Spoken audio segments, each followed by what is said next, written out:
Hello everyone, welcome you all to our YouTube channel Gyan Sagar academy.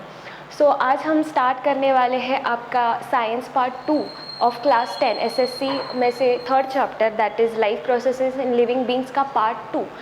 Part 1 हमने already uploaded कर दिया है, जो कि हमने देखा था asexual reproduction in unicellular organism. अभी असेक्सुअल रिप्रोडक्शन ही देखना है हमें, लेकिन सिर्फ मल्टी सेल्यूलर ऑर्गेनिजम्स में। बट बिफोर दैट एक रिवाइज कर लेता है कि असेक्सुअल रिप्रोडक्शन में हमने देखा क्या था। तो first of all asexual reproduction में एक ही पेरेंट इन्वॉल्व होता है, इसलिए हमने उसे यूनिपेरेंटल कहा था। फिर अगर एक ही पेरेंट है तो गैमेट्स बनने का सवाल ही नहीं, there will be no female and male gamete as well. अगर गैमेट ही नहीं बने तो फर्टिलाइजेशन भी नहीं होगा। तो यहाँ पे एक ही पेरेंट इन्वॉल्व होता है असेक्सुअल रिप्रोडक्शन में। और याद रखो, जब असेक्सुअल रिप्रोडक्शन से ऑफस्प्रिंग होते हैं तो उनमें बहुत माइनर वेरिएशन होते हैं, क्योंकि वो डिक्टो अपने पेरेंट्स की तरह रिजेंबल करते हैं। एज एक ही पेरेंट इन्वॉल्व है तो सारा का सारा कैरेक्टर उसी का जाएगा ना। सो ज़्यादा वेरिएशंस हमें असेक्सुअल में देखने को नहीं मिलते। तो चलिए आज स्टार्ट करते हैं asexual reproduction in multi cellular. Multi cellular मतलब ऐसे ऑर्गेनिजम्स जिनके पास मोर देन वन सेल्स है। तो वन बाय वन देखेंगे, बहुत ही इजी टॉपिक है। आज कुछ नया लाए हैं हम आपके लिए पिक्चर्स के फॉर्मेट में, ताकि मैं बिलीव करती हूँ दृश्यम से मेमोरी ज़्यादा देर याद रहती है। तो चलिए स्टार्ट करते हैं। सो फर्स्ट है हमारी मेथड मल्टी सेल्यूलर ऑर्गेनिज्म में फ्रैगमेंटेशन। अभी फ्रैगमेंटेशन मतलब क्या? फ्रैगमेंट पढ़ना मतलब टुकड़े हो जाना, फ्रैगमेंट्स मतलब छोटे छोटे टुकड़ों में बट जाना। पहले तो ये कौन से ऑर्गेनिजम्स ये दिखाते हैं। तो फर्स्ट ऑफ ऑल आपने स्पाइरोगैरा देखा है, बारिश के टाइम पे ऐसे दीवार पे भी आता है, और नदी के सरफेस पे ऊपर पूरा ग्रीन ग्रीन कलर का फैला होता है, उसे हम स्पाइरोगैरा कहते हैं। मराठीमध्ये आपण त्याला शेवाळ बोलतो। सो अगर उस स्पाइरोगैरा को उठा के मैंने अगर माइक्रोस्कोप के अंदर देख लिया तो वो कुछ ऐसा दिखेगा, filamentous like body, like this. अभी ऑब्वियसली जब उसको प्लेंटी ऑफ न्यूट्रिएंट्स, खाना पानी, उसका मज़ेदार जीवन चल रहा होगा तो ये ग्रो हो जाएगा ना। तो ये स्पाइरोगैरा बढ़ जाएगा। ग्रो होने के बाद कुछ नेचुरल फैक्टर की वजह से, अभी जोर की हवा आ गई, विंड आ गई, या नेचुरल एक्वाटिक ऑर्गेनिज्म रहते हैं पानी में, तो उनकी वजह से ये जो बड़ा हुआ जो मोटा झालेला स्पाइरोगैरा है वो टूट जाएगा। टूट के वो छोटे छोटे टुकड़े बनाएगा। उस एक एक टुकड़े को हम लोग कहेंगे फ्रैगमेंट्स। ये फर्स्ट फ्रैगमेंट है, ये सेकंड है, ये थर्ड फ्रैगमेंट है। अभी जो हर एक फ्रैगमेंट बना है वो आगे जाके न्यू स्पाइरोगैरा बनेगा, लाइक दिस। ये वाला अपना इंडिपेंडेंट लाइफ जिएगा, ये भी और ये भी। सिंपल है Spirogyra, sorry fragmentation. So fragmentation is nothing but की जो बॉडी है वो छोटे छोटे फ्रैगमेंट्स में टूट जाती है, और टूट जाने के बाद जो भी कुछ फ्रैगमेंट बना वो आगे जाके न्यू स्पाइरोगैरा बनाएगा, अपनी एक इंडिपेंडेंट लाइफ जिएगा। That is fragmentation. फ्रैगमेंटेशन कौन दिखाता है? एग्जाम्पल्स याद कर लो। पहला तो मैंने बता दिया स्पाइरोगैरा। अभी दूसरा एक ऑर्गेनिज्म है हमारे पास, शायद आपने एनिमल क्लासिफिकेशन में पढ़ा होगा, जिसका नाम है साइकॉन। अगर पढ़ा है तो आप मुझे प्लीज़ कमेंट करके बताना कि साइकॉन किस फाइलम में आता है। ये ऐसा अपना साइकॉन रहता है। ओके, साइकॉन एक बेसिकली अटैच रहता है रॉक से, जिसे हम सबस्ट्रैटम कहते हैं। तो साइकॉन भी छोटे छोटे फ्रैगमेंट्स अपने बॉडी के बना लेता है, लाइक दिस दिस दिस। और ये जितना भी छोटा छोटा फ्रैगमेंट्स बना, ये फ्रैगमेंट्स आगे जाके किस भी पत्थर पे जब जाके बैठेंगे तो यहाँ से न्यू साइकॉन आ जाएगा। तो वही हुआ ना फ्रैगमेंटेशन। साइकॉन ने अपनी बॉडी छोटे छोटे फ्रैगमेंट्स में ब्रेक कर ली। हर एक छोटा फ्रैगमेंट किसी आगे जाके किसी भी सबस्ट्रैटम पे अगर चिपकेगा, सबस्ट्रैटम मतलब रॉक, उधर वो आगे जाके न्यू साइकॉन बनाएगा। दैट इज़ अपनी इंडिपेंडेंट लाइफ जिएगा। यही है फ्रैगमेंटेशन। सो फ्रैगमेंटेशन के दो एग्जाम्पल्स ध्यान में रखो। फर्स्ट है स्पाइरोगैरा एंड सेकेंड है साइकॉन। अभी ये हो गई फर्स्ट मेथड, आई होप आपको ईजी लगी होगी। अभी सेकेंड मेथड है हमारे मल्टी सेल्यूलर ऑर्गेनिजम्स कैसे रिप्रोड्यूस करते हैं, उसकी सेकेंड मेथड है अपनी रीजनरेशन।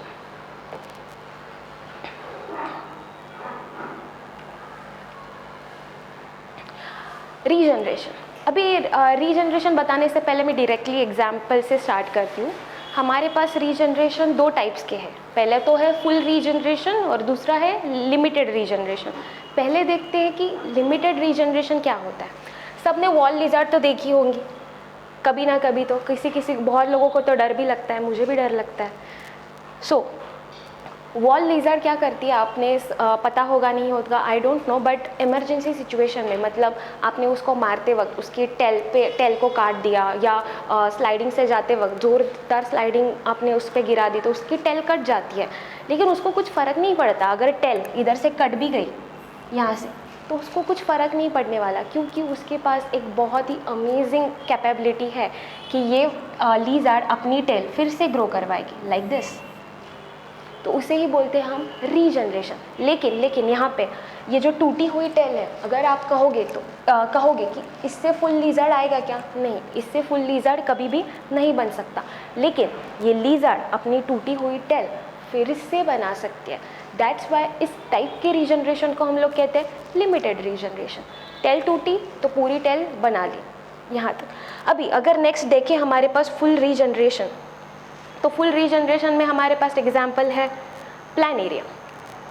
अभी एक एनिमल होता है जो आप एनिमल क्लासिफिकेशन में बहुत अच्छे से पढ़ोगे, फ्लैट वर्म्स में आता है प्लानेरिया।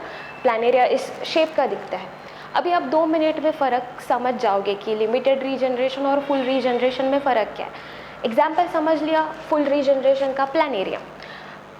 हाँ, प्लानेरिया अभी अंडर सर्टन कंडीशन, मतलब कभी भी अगर प्लानेरिया सपोज़ यहाँ से कट हो गया, यहाँ से कट हो गया, मतलब बेचारे के टुकड़े टुकड़े कर दिए, 3 टुकड़ों में उसे कट कर दिया, तो उसके पास भाई लिज़ार्ड से भी ज़्यादा एबिलिटी है कि वो हेड के पार्ट से भी पूरा प्लानेरिया बना सकता है, इधर के पार्ट से भी पूरा प्लानेरिया बना सकता है, और इधर के पार्ट से भी पूरा प्लानेरिया बना सकता है। मतलब मैं कह सकती हूँ कि ये जो ऑर्गेनिज्म है प्लानेरिया, वो इमॉर्टल है। इमॉर्टल मतलब देखो ना, यहाँ से भी काटो, यहाँ से भी काटो, भाई कहीं से भी काटो, वो पूरा का पूरा प्लानेरिया फिर से बना रहा है। हेड से भी पूरा प्लानेरिया बनेगा, इस पोर्शन से भी पूरा प्लानेरिया बनेगा, और इस पोर्शन से भी पूरा प्लानेरिया बनेगा। तो ये हुआ इस कंडीशन में फुल रीजनरेशन। वहाँ पे लिमिटेड रीजनरेशन में टेल अगर कटी तो सिर्फ लिज़ार्ड टेल बना रहा था, लेकिन टेल से पूरा का पूरा लिज़ार्ड नहीं बन रहा था। यहाँ पे कहीं से भी कट दो, पूरा का पूरा प्लानेरिया ग्रो होगा, इसीलिए हम इसको कहते हैं फुल रीजनरेशन। तो रीजनरेशन के टाइप समझ में आए, 2 टाइप है, लिमिटेड और फुल। लिमिटेड कौन दिखाता है? Wall lizard. और फुल कौन दिखाता है? प्लानेरिया। अभी नेक्स्ट टाइप के मेथड पे चलते हैं। इजी मेथड्स है बहुत। नेक्स्ट टाइप की मेथड है हमारे पास बडिंग। अभी ये वाले बडिंग और एक बडिंग हमने ऑलरेडी डिस्कस किया था, जो कि था asexual reproduction in unicellular organism. तो उसका एग्जाम्पल मैं फिर से बता देती हूँ। यूनिसेल्युलर ऑर्गेनिज्म में, यहाँ पे लिख देती हूँ, यूनिसेल्युलर ऑर्गेनिज्म में हमारे पास एग्जाम्पल था ईस्ट।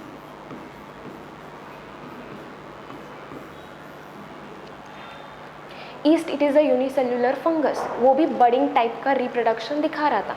लेकिन अभी हम जो पढ़ रहे हैं वो मल्टी सेल्युलर है, और मल्टी सेल्युलर में इसका एग्जाम्पल है हमारे पास हाइड्रा।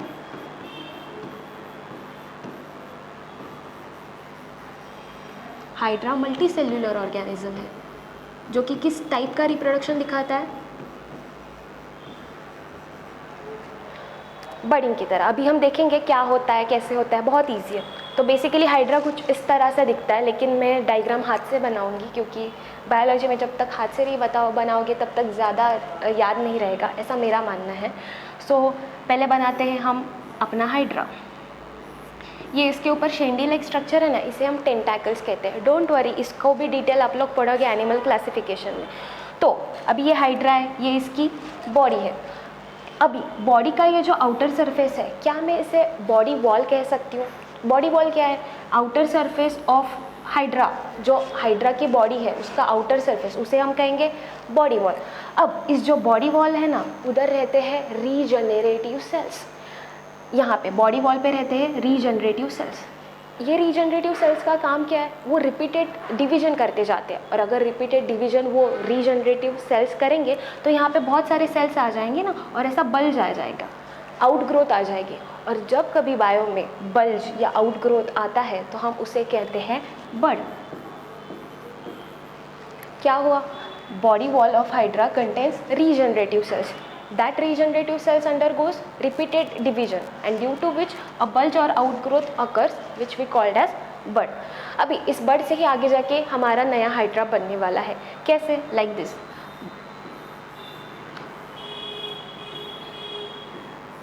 ये तो इसके टेंटाकल्स हुए. ये बड़ बड़ा हो गया तो इधर से मिनिएचर हाइड्रा आया, बेबी हाइड्रा. अभी ये इतना प्रॉपरली डेवलप नहीं है ना, तो इसलिए अटैच है. और एक बात याद रखो, ये जो अंदर इसकी कैविटी है ना, कैविटी मतलब होलो स्पेस हाइड्रा की, इसे हम कहते हैं डाइजेस्टिव कैविटी. क्यों? क्योंकि यहाँ से खाना आएगा और यहाँ ही डाइजेस्ट हो जाएगा, तो इसे हम डाइजेस्टिव कैविटी कहते हैं. अगर आप ध्यान से देखो तो ये पेरेंट हाइड्रा, ये वाला जो है ये पेरेंट हाइड्रा और ये वाला मिनिएचर बेबी हाइड्रा, इन दोनों की जो डाइजेस्टिव कैविटी है वो जॉइंट है. मतलब जो भी खाना पेरेंट हाइड्रा खाएगा वही खाना किसको भी जाएगा? मिनिएचर हाइड्रा को. और एक चीज़, इसकी जो डर्मल लेयर है, डर्मल लेयर मतलब स्किन की लेयर, लाइक दिस, ये भी किससे अटैच है? मिनिएचर हाइड्रा से. सो हम एक बात लिख सकते हैं कि डाइजेस्टिव कैविटी मतलब जहाँ पे खाना जाएगा और डाइजेशन होगा, और dermal layer of parent this one and miniature this one, ये दोनों की कैसी है? जॉइंट है. आगे जाके सेम कहानी, ये बड़ा हो जाएगा, मैच्योर हो जाएगा, फिर यहाँ से पेरेंट से डिटैच हो जाएगा. डिटैच होने के बाद ये जो मिनिएचर हाइड्रा है ये अपनी नई लाइफ जिएगा यहाँ से. अगर फिर से उसको रिप्रोड्यूस करना हो तो फिर से वही प्रोसेस होगी कि बॉडी वॉल पे रीजनरेटिव सेल्स आएंगे और रीजनरेटिव सेल्स रिपीटेड डिवीजन करेंगे, और डिवीजन होने के बाद बल्ज एंड ऑल, बाकी की कहानी सेम एज. आई होप आपको ये समझ आया होगा. बडिंग मल्टी सेल्यूलर में दिखता है हाइड्रा में, एग्जाम्पल्स याद कर लो, और यूनिसेल्यूलर में दिखता है ईस्ट में. राइट. तो अभी आगे के मेथड्स डिस्कस कर लेते हैं.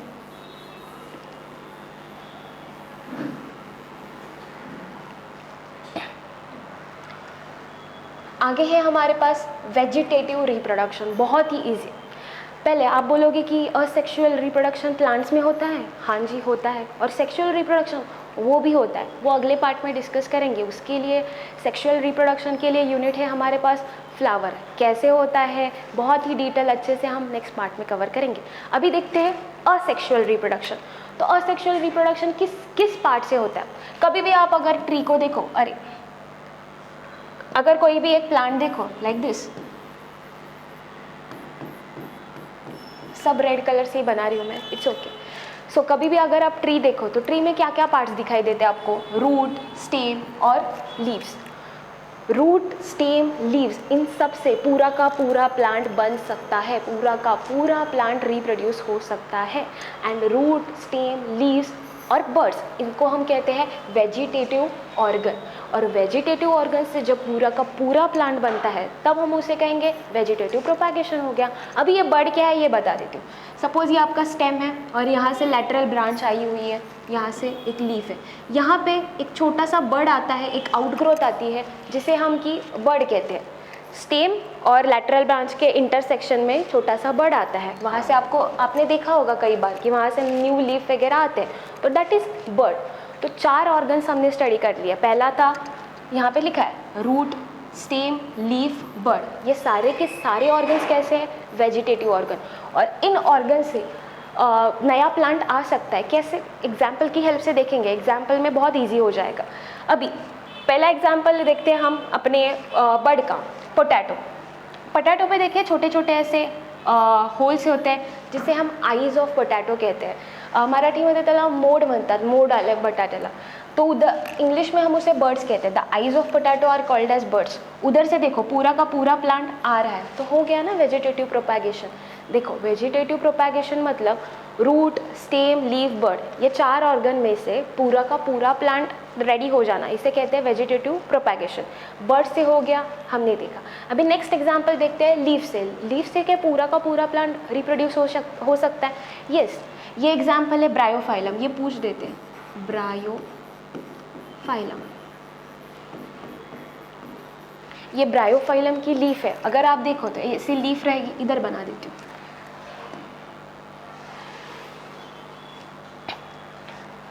उसके लीफ मार्जिन पे, ये ब्रायोफाइलम की लीफ है, उसके लीफ मार्जिन पे छोटे छोटे ऐसे बर्ड्स आएंगे और उस बर्ड में से पूरा का पूरा नया प्लांट ग्रो हो सकता है। आप यहाँ देख रहे हो ये इसकी लीफ मार्जिन है और लीफ मार्जिन पे बड के लीफ मार्जिन पे बड है और बड से पूरा का पूरा ये प्लांट आ रहा है। तो हो गया ना लीफ से भी रिप्रोडक्शन। लीफ का एग्जाम्पल है Bryophyllum. Please please please remember आता है। अभी लीफ का तो देख लिया, बर्ड का भी देख लिया, अभी स्टेम का भी देख लेते हैं यार।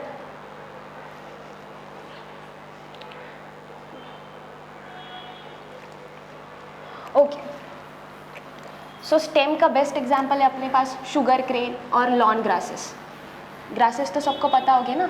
हाँ, अभी ये शुगर केन का स्टेम है। यहाँ अगर मैं ऐसे बनाऊँ तो लाइक दिस, स्टेम में कुछ नोड्स होते हैं लाइक दिस, और नोड्स के ऊपर आता है यहाँ पे ऐसा बर्ड, और इधर ये इस बर्ड से पूरा का पूरा नया प्लांट रिप्रोड्यूस हो जाता है, मतलब पूरा का पूरा प्लांट आ जाता है। यहाँ पे आप देख रहे होंगे ये शुगर केन का स्टेम है, स्टेम के पास ये नोड है और नोड में से इधर देखो ये बर्ड आया हुआ है और इधर से ही पूरा का पूरा प्लांट आने वाला है। अगर ग्रासेस में भी देखें तो इधर ये वाला पोर्शन नोड है और नोड से देख रहे हो आप ये पूरा का पूरा अगेन न्यू प्लांट मतलब न्यू ग्रास आ रहा है। तो स्टेम के ऊपर जो नोड्स है, नोड्स के ऊपर जो बड है वो किस में हेल्प करते हैं? वेजिटेटिव प्रोपैगेशन में। Example sugar cane and lawn grasses, इसके एग्जाम्पल याद रखना, sugar cane and lawn grasses. अभी आगे हम देखने वाले हैं बहुत ही ईजी, रूट से। भाई रूट से भी पूरा का पूरा प्लांट आ सकता है क्या? यस, रूट से भी पूरा प्लांट आ सकता है। बेस्ट एग्जाम्पल याद रखो पिक्चर से ही, ये क्या है हमारा कैरेट और ये क्या है रेडिश।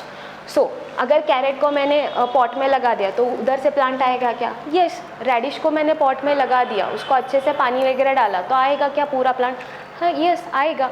तो कैरेट और रेडिश क्या है? तो अभी हमने देखा कि कैरेट और रेडिश ये क्या है? रूट है। अगर आप वो पॉट में लगाओगे तो उधर से भी पूरा का पूरा प्लांट आ सकता है। तो वही हुआ ना वेजिटेटिव प्रोपैगेशन। सो वेजिटेटिव प्रोपैगेशन में हमने देखा कि वेजिटेटिव ऑर्गन्स पहले कौन कौन से हैं? 4 ऑर्गन्स हैं, स्टेम, रूट, बड और लीफ। उसमें से पूरा का पूरा प्लांट प्रोपैगेट होता है, मतलब रिप्रोड्यूस होता है। That's why we called it as vegetative reproduction. Vegetative part से रिप्रोडक्शन होना, that is vegetative propagation. Leaf का एग्जाम्पल ध्यान में रखो, ब्रायोफाइलम। अभी लास्ट पॉइंट है स्पोर फॉर्मेशन। आपने कभी भी ऐसा ब्रेड घर पे देखा होगा जिसपे ग्रीन ग्रीन कलर की फंगस आती है? तो ये ग्रीन कलर का जो फंगस है उसका नाम है म्यूकर। ब्रेड जब ग्रीन ग्रीन कलर का हो जाता है मतलब उसके ऊपर जो फंगस है उसका नाम है म्यूकर। अगर इसको उठा के मैंने माइक्रोस्कोप के अंदर देख लिया तो कुछ ऐसा स्ट्रक्चर नज़र आता है। ये जो फिलामेंटस लाइक बॉडी है इसे हम कहते हैं स्पोरेंजियोफोर, और ऊपर जो बलून लाइक स्ट्रक्चर है लाइक दिस इसे हम कहते हैं स्पोरेंजियम।